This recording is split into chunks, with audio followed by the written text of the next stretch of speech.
जिला अध्यक्ष होने के नाते अगर मैं बता दूं, मेरे पास किसी का भी ना तो फोन आया है, किसी मैंने पार्टी छोड़ दी है। राजनीति का मकसद होता है जनसेवा करना और उन सबको जीत की अग्रिम शुभकामनाएं और बधाई देता हूं। नंबर एक तो मेरे मन में कोई दर्द नहीं है। नमस्कार, मैं दीपाली गहलोत और आप देखते हैं BH24 न्यूज। इस वक्त की बड़ी खबर आ रही है गुरुग्राम विधानसभा चुनावों को लेकर। आपको बता दें, गुरुग्राम विधानसभा चुनावों का ऐलान हो चुका है। इसके बाद गुरुग्राम की राजनीति में खलबली मच गई है। टिकटों को लेकर काफी लोग पार्टियां छोड़ते हुए नजर आ रहे हैं। इस बीच आदरणीय जिला अध्यक्ष श्री कमल जी गुरु कमल कार्यालय पर उन्होंने प्रेस कॉन्फ्रेंस कर पूरी तरीके से बीजेपी का समर्थन किया। हालांकि उन्होंने भी टिकट के लिए नाम दिया था अपना, लेकिन उनका नाम टिकटों में कट गया है। लेकिन वो पूरी तरीके से बीजेपी के समर्थन में है। उनका कहना है टिकट मांगने का हक सबका है, और लेकिन टिकट ना मिलने पर बीजेपी के खिलाफ हो जाना ये बिल्कुल सही नहीं है। और उसी के साथ उन्होंने हाल ही में हुए नवीन गोयल की प्रेस कॉन्फ्रेंस को लेकर क्या कुछ कहा है, आइए चलिए हम आपको वीडियो में दिखाते हैं। देखिए, अभी इस तरह की खबरें आ रही हैं, लेकिन अभी कोई निश्चित ऐसा नहीं लग रहा मुझे कि कोई ठीक है शुरू टिकट सब मांगते हैं और टिकट मांगने का अधिकार सभी का है। ऐसा नहीं कि जो सिर्फ जो लोग आज बागी हो रहे हैं या जिन लोगों ने इस प्रकार की कोई स्टेटमेंट दी है वही लोग टिकट मांग रहे थे। मैं स्वयं भी टिकट मांग रहा था। रात को टिकट की घोषणा हुई है और आज सुबह 9 बजे कार्यालय में बैठ करके और अपने पार्टी के काम को देख रहा हूं।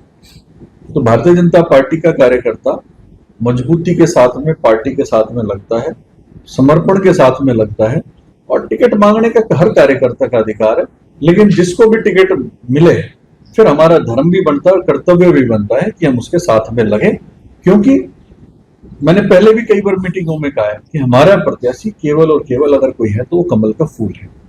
हम कमल के फूल के लिए काम करते हैं, हम पार्टी के सिंबल के लिए काम करते हैं। तो मेरा मानना यह है कि पार्टी के सभी कार्यकर्ता निश्चित रूप से मन में ऐसे भाव भी होते हैं, दुख भी होता है जब आदमी मेहनत करता है, लेकिन आने वाले समय में देखेंगे सब लोग इकट्ठे मिलकर के भारतीय जनता पार्टी के लिए काम करते हुए आपको दिखाई देंगे। नवीन गोयल ने भी प्रेस वार्ता करके आरोप लगाए कि पार्टी अपनी नीति से भटक रही है।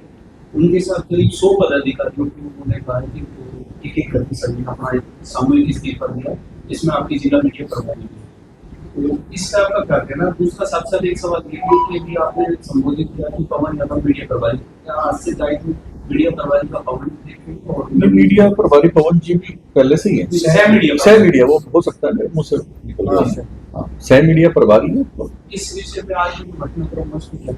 देखिए, जो आज का जो घटनाक्रम मैंने भी जैसे अभी हम लोग बैठे हुए थे तो इसी प्रकार से सुना है, लेकिन अभी तक मेरे पास ऑफिशियली जिला अध्यक्ष होने के नाते अगर मैं बता दूं, मेरे पास किसी का भी ना तो फोन आया है, किसी मैंने पार्टी छोड़ दी है, ना किसी ने अभी तक लिखित में मुझे कोई इस प्रकार की सूचना दी। 10 मिनट पहले हुआ है तो 10 मिनट तो मेरे पास तो आ ही जाना चाहिए था। और जैसे कल मेरे को किसी ने पूछा कि जी एक वो फला इलाके की टिकट डिक्लेयर होगी क्या, लोग क्योंकि वो भाषणबाजी है। मैंने कहा जब टिकट डिक्लेयर होगी तो अधिकृत होगी और लेटर आ जाएगा जिसकी भी टिकट डिक्लेयर होगी। तो इसी प्रकार से अगर कोई पार्टी छोड़ने की ऐसी कोई बात होगी तो वो मेरे संज्ञान में जरूर रहेगी। अभी तक मेरे ध्यान में ऐसी कोई बात नहीं। सामूहिक रूप से इस तरीके से बोला जा रहा है, क्या पार्टी की नीतियों के खिलाफ ये होगा? उस बंदे को क्या दोबारा आप एक्सेप्ट कर लेंगे अगर वो चाहे तो? मैं एक बार अभी मैंने देखा नहीं है कि किस प्रकार से उन्होंने क्या बोला है, लेकिन निश्चित रूप से कोई ना कोई उनके मन में कोई इस तरह का नहीं होगा। गुस्से के अंदर किसी न किसी ने जरूर कोई बोल दिया होगा। सब हमारे परिवार का हिस्सा है, हमारे भाई हैं, वर्षों से हमारे साथ काम करते आए हैं, तो मन में जरूर पीड़ा होती है। आपका कहने का मतलब है पहला प्रयास रहेगा बाकी को समझाए, अगर नहीं समझती तो पार्टी एक्शन होगा। निश्चित रूप से हम डिसिप्लिन एक्शन लेने की मुझे लगता है जरूरत नहीं पड़ेगी। सब हमारे भाई हैं और हम उनको समझाएंगे और उनको दोबारा से अपने साथ लेकर के जिसके मन खराब होगा उसको ठीक करके अपने साथ काम में लगाएंगे। आपका दर्द सभी का दर्द है। आपके साथ जो हुआ है, जो आपको टिकट नहीं मिली है पार्टी की तरफ से, आगे जो बगावत कर रहे हैं उनको भी टिकट नहीं मिली है, वो बगावत कर रहे हैं, तो आप उनको समझाने की कोशिश करेंगे कि दर्द जो है दर्द बांटने की कोशिश नहीं, मेरे मन में कोई दर्द नहीं है। नंबर एक तो मेरे मन में कोई दर्द नहीं है। ठीक है, सब लोग टिकट मांगते हैं, सबका अधिकार है, और कई बार होता है ना कि किसी को भाग्य से ज्यादा मिलता नहीं है, तो हो सकता है इस बार हमारे भाग्य में वो चीज ना रही हो। जब भाग्य में होगी जब जरूर मिलेगी। हम निरंतर परिश्रम करते रहेंगे, हमारा लक्ष्य क्लियर है। अपने लक्ष्य के लिए आपको लगता नहीं कि पार्टी ने कहीं से आपके साथ जाती है? नहीं, बिल्कुल नहीं। टिकट ही एक मकसद नहीं है। मेरा मेरा राजनीति का मकसद क्या है? राजनीति का मकसद होता है जन सेवा करना, और मुझे पार्टी ने ऐसे पद के ऊपर बैठा रखा है कि जिसके अंदर चाहे वो मैं किसी अधिकारी को किसी काम के लिए मदद के लिए फोन करूं, जनता के लिए काम के लिए। मैं पिछले 9 महीने से, आपने भी देखा होगा, इस जिले के अंदर जितनी भी ग्रीवेंस मैंने सुनी है उतनी ना किसी विधायक ने सुनी होगी, ना किसी मंत्री ने अपने जिले के अंदर सुनी होगी। सबसे ज्यादा अगर ग्रीवेंसेस लोगों की सुनने का काम किया है और उन पे फोन करके काम कराने का काम किया है तो मैंने किया है। और तो मेरा मानना यह है कि भाई हमारा मकसद ये है कि हम लोगों की समस्याओं का समाधान करें, लोगों के भलाई के लिए काम करें, और वो मैं जिलाध्यक्ष होने के नाते भी कर पा रहा हूं, तो मुझे उसमें भी संतुष्टि है। इसका समाधान करने की हमने पूरी कोशिश की है। मैं ये नहीं कह रहा कि 100% समस्याओं का समाधान हो गया। जो इस तरह की जो समस्याएं हैं ये कभी भी 100% कभी खत्म नहीं हो सकती। कूड़ा है, रोज जनरेट होता है, सफाई है, झाड़ू लगनी है, रोज लगानी पड़ेगी सड़कों के ऊपर, 2 दिन नहीं लगेगी तो फिर दिखाई देगा। तो ये चीजें रेगुलर प्रोसेस है। तो इसके लिए हम ये नहीं कह सकते कि जी आज हमने ये काम कर दिया जीवन भर के लिए समाप्त हो गया। ये कूड़ा रोज निकलेगा। एसपीआर रोड की बात करें, जहाँ पे घंटों लोग खड़े रहते हैं, एक बरसात अगर 10 से 15 मिनट की अगर होता है, रोड पे पानी 4-4 घंटे तक कल रोड पूरा जाम रहा। स्कूल के बच्चे अपने घर 8-8 बजे पहुंचे। क्या ये कोई बड़ी वजह तो इस पे कोई भी जनप्रतिनिधि कोई भी इस पे किसी की स्टेटमेंट नहीं आई? ये गलत बात है, देनी चाहिए थी। मैं बिल्कुल, और इसमें स्टेटमेंट नहीं, हम तो इस प्रोसेस काम में लगे हुए हैं। और अभी अपने पिछले दिनों देखा भी होगा बहुत से क्षेत्र के अंदर इसके अंदर गड्ढे भरने का काम भी किया है, और बरसात जैसे ही खत्म होगी तो रोड की कारपेटिंग 100% होगी। इस बात की मैं आपको आश्वासन दूं। चुनाव खत्म हो जाएंगे, कोई बात नहीं, चुनाव खत्म हो जाएंगे तो भी कोई ये काम चुनाव के लिए थोड़ा ना कर रहे हैं हम, कि चुनाव ही इसीलिए हम कर रहे हैं। चुनाव हो ना हो ये काम तो होना ही है। एक पुराना मैटर था, सुधा यादव जी से मेरी पर्सनल बात हुई थी।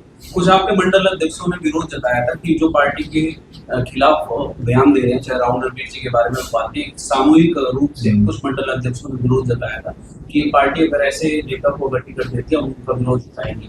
तो उस पर सुधा यादव जी ने खुद मुझे इस बात पे फोन पे कंफर्म किया था कि हाँ ऐसा हुआ है और विरोध जताया है। तो उस पर आपका क्या कहना, संगठन क्या काम करेगा? देखो वो तो सुधा जी बता पाएंगे, मुझे इस बात का नहीं पता। अमर जी, एक मैं जानना चाह रहा हूँ, जीएन शर्मा जी ने भी इतनी बड़ी नाराजगी बढ़ती जा रही है, कैसे, कहाँ तक हमें क्या कैसे मनाएंगे? मेरी नॉलेज में नहीं है जीएल शर्मा जी के बारे में, बल्कि मैंने तो सुबह बात की थी जीएल शर्मा जी से। तो ठीक है, थोड़ा मन तो दुखी था, लेकिन इस प्रकार की कोई ऐसी नाराजगी उन्होंने दिखाई नहीं। किसका? मेरा मन दुखी होता तो आज मैं प्रेस कर रहा होता। इतनी राजी सबको चाय पिला रहा हूँ, सब कुछ कर रहा हूँ। मन तो दुखी आपका? किसका? बिल्कुल मन दुखी नहीं है, ना मैं मन से दुखी हूँ, ना मैं तन से दुखी हूँ। मैं बिल्कुल एकदम स्वस्थ हूँ, और मेरे को अपने काम पे, अपने कर्म पे विश्वास है, इसलिए मैं बिल्कुल दुखी नहीं हूँ। और मुझे ये कहा है कि मुकेश शर्मा ने कभी क्षेत्र की कोई समस्या को नहीं उठाया, उसने बड़े नेताओं को खुश किया और टिकट लिया है। आज पार्टी अपनी नीतियों से, मुद्दों से भटक रही है। इस पे आपका क्या कहना? नवीन भाई का मन थोड़ा नाराज होगा, वो ठीक है, स्वाभाविक है, लेकिन इस प्रकार की कोई बात नहीं। सब लोगों ने काम किया। मैं कह रहा हूँ जिसको टिकट मिली उसने भी पार्टी के लिए काम किया, लोगों के लिए काम किया। जिसको टिकट नहीं मिली उन्होंने भी काम किया। मैं एक किसी का ये नहीं कह रहा कि उसी नहीं किया, उसने किया, सबने काम किया, मिलकर के काम किया है, तभी हम लोग इतने अच्छे वोटों से जीत भी पाए हैं। और ये गुड़गांव के अंदर जो आज हमारा अच्छा माहौल है, ये सबको मिलाकर के ये फूलों का गुलदस्ता है। इस गुलदस्ते को जब इकट्ठा रख के चलेंगे तो वो सुंदर लगता है। ये अंदाजा आप लोग भी कर रहे थे कि शायद 5 और 10 के बीच में हमारी जो जीत का जो आंकड़ा है 1 पर आ गया, 1 से भी नीचे आ गया। अब तो विद्रोहियों की संख्या अधिक है। देखिए मैं जब मैं बात करता था उस टाइम भी मैं अपने जिले की बात करता था। ठीक है, हम लोकसभा में पूरी में थे, लोकसभा एक बड़ा एरिया था, और हमेशा मैं कहा करता था इस बार अपने जिले से 5 लाख से अधिक वोटों से जिता करके भेजेंगे। यही मेरा मानना था। मेरा टारगेट यही था कि भाई हम और जिलों से भी बहुत अच्छा परफॉर्म करके आएंगे। तो मुझे लगता था कहीं ना कहीं, लेकिन हाँ निश्चित रूप से चुनाव डायरेक्ट फाइट में रहा, कांग्रेस वर्सेस बीजेपी रहा, और जो हम सोचते थे कि जो और दल हैं, अन्य दल हैं, वो कहीं ना कहीं कुछ वोट ले जाएंगे, लेकिन वो वोट नहीं काट पाए, और 10-12 हजार रुपए तो जेजेपी सिमट गई। बसपा का कोई कैंडिडेट नहीं चुनाव लड़ पाया, और किसी पार्टी का नहीं लड़ पाया। फाइट डायरेक्ट रही, लेकिन मेरे जिले से फिर भी हम 5.5 लाख वोट हम अपने प्रत्याशी को दिला पाए और 3.25 लाख वोट का मार्जिन था मेरे जिले का। नवीन गोयल ने प्रेस वार्ता में कहा कि निर्दलीय चुनाव लड़ेंगे, तो ऐसे में आपको नहीं लगता कि भाजपा के जो भी प्रत्याशी मुकेश शर्मा जी को गुरुग्राम से टिकट मिला है उनका वोट काटने का काम करेंगे? या उनको नवीन गोयल हमारा भाई है, कहीं चुनाव नहीं लड़ेगा, उससे हम बात करेंगे, मनाएंगे। अभी वो कह रहे तीसरे नंबर पर रहेंगे मुकेश शर्मा। चुनाव से परिणाम आने से पहले उन्होंने कह दिया, आज ही कहा है कि तीसरे नंबर पर आए। मैं कह रहा हूं कि हरियाणा में 90 की 90 सीटों पर कांग्रेस की और जेजेपी सबकी जमानत जब्त होगी। अब आप इससे अंदाजा लगा लो, भारतीय जनता पार्टी पूर्ण बहुमत की सरकार बन गई। मैं कह रहा हूँ 90 की 90 इनकी जमानत जब्त होगी। सभी प्रत्याशियों के लिए, भारतीय जनता पार्टी के लिए मिलकर के चुनाव के अंदर हम सब लोग काम करेंगे और भारतीय जनता पार्टी को चारों सीटों को जिताने का काम हम सब लोग कार्यकर्ता मिलकर के करेंगे। और आज आप लोग सब आए हैं, आप लोगों से विशेषकर चुनाव से पहले मिलने का हमारा उद्देश्य यही था कि चुनाव के दौरान आप सब लोगों का जिस प्रकार से लोकसभा चुनाव में सहयोग रहा, समर्थन रहा और समय समय पर आप लोग हमारी खबरों को दिखाते रहे, तो आगे भी भविष्य में इस प्रकार से हमारे सहयोग और समर्थन करते रहेंगे, ऐसी मेरी भारतीय जनता पार्टी जिला अध्यक्ष होने के नाते आपसे अपेक्षा। तो जैसे कि आपने देखा कि कमल जी ने किस तरीके से कहा है कि जो गुड़गांव में है, कमल को लेकर, फूल को लेकर लड़ाई है, बीजेपी में आपस में लोगों को नहीं लड़ना चाहिए। वहीं नवीन गोयल के टिकट कटने की बात को लेकर उन्होंने कहा कि मुझे इसकी कोई जानकारी नहीं है, हालांकि ऐसा है तो हम उनको मनाएंगे, समझाएंगे और वापस से बीजेपी में लेकर आएंगे, क्योंकि उनकी नाराजगी जायज हो सकती है, लेकिन हम उनको पूरी तरीके से मनाने की कोशिश करेंगे। तो आपको क्या लगता है, नवीन गोयल जी इस बात को लेकर मानेंगे? क्या होगा आगे विधानसभा चुनावों का रुख, ये देखने की बात होगी। ऐसी तमाम अपडेट्स के लिए बने रहिए BS24 न्यूज के साथ। अभी के लिए इतना ही, देखते रहिए, बने रहिए।